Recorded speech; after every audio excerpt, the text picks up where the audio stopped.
Today we are looking at Doom the Dark Ages Revelations, a paid expansion for last year's Doom the Dark Ages, which was, I should note here, my personal game of the year. This is a paid expansion that adds new levels, new weapons, and combat mechanics, new enemies, and, for the real sickos, a bunch of new lore. Me? I'm here for the freaking spear.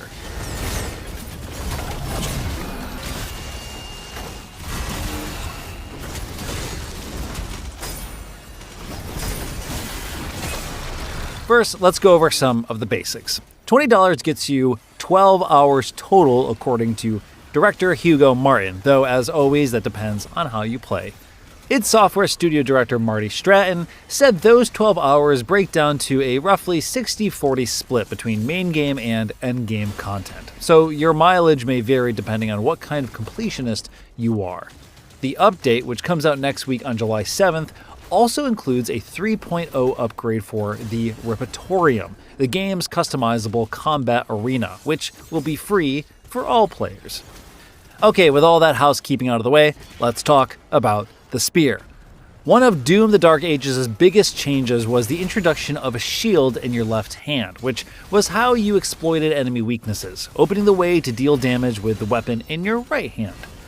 And now, you can swap between the shield and a spear.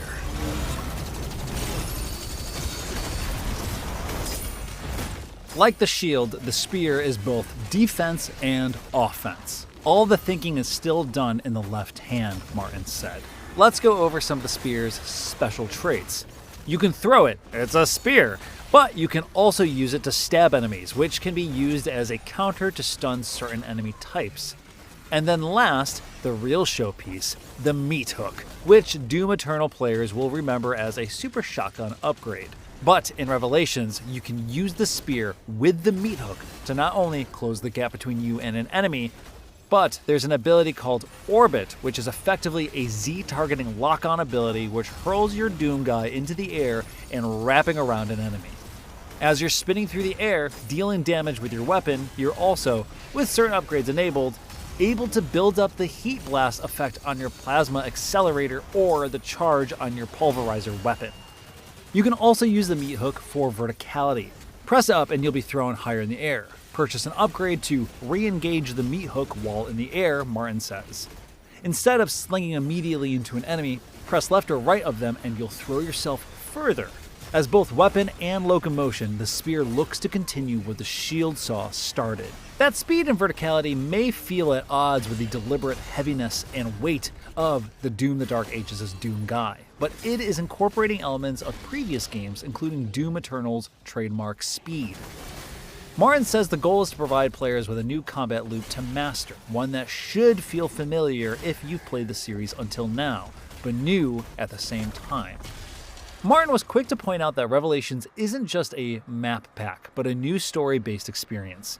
There are 6 new levels, including a large hub world from which this new campaign branches off of. There's Metroidvania-style backtracking as you find master keys to unlock gates you've already passed by. The game is still full of secrets, but they've been stripped from the minimap this time based on player feedback. Martin said they had a playtester who thought that they had removed secrets entirely from the game instead of just hidden from the minimap. Up to you if this is a welcome change or not. I liked the playfulness of figuring out secret locations even with the map. While Martin says the vehicle segments were removed for narrative reasons, it's hard to imagine that the negative response to those segments didn't play a small part in the decision. Speaking of the narrative, this is where my affection for the franchise starts to turn cold. My favorite parts of the Doom games are the parts where you kill the demons and what have you. I'm far less interested in the narrative and characters and general lore of it all. Maybe you are, and that's great. There's plenty for you here, it sounds like.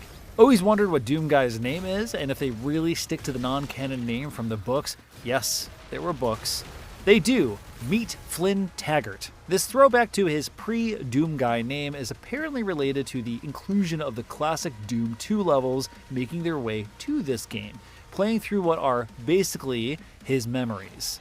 Unlike the 2016 classic maps, these aren't meant to be total recreations of original maps. Instead, Marty Stratton says they're like history with the graphics turned up. That thread of history runs through their presentation. Martin calls Revelations a celebration of all the Dooms, which is fitting, 13 years into id's rebooting of its seminal franchise.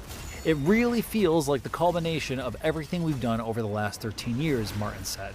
Quote, honestly, it feels like the culmination of everything over the last 30 years, he continued. And yes, that part made me feel really old. Is this it for Doom? Martin didn't say what's next for id, except to say, we would hope that our next game is nothing like anything we've done before, whether it's Doom or something else. Doom the Dark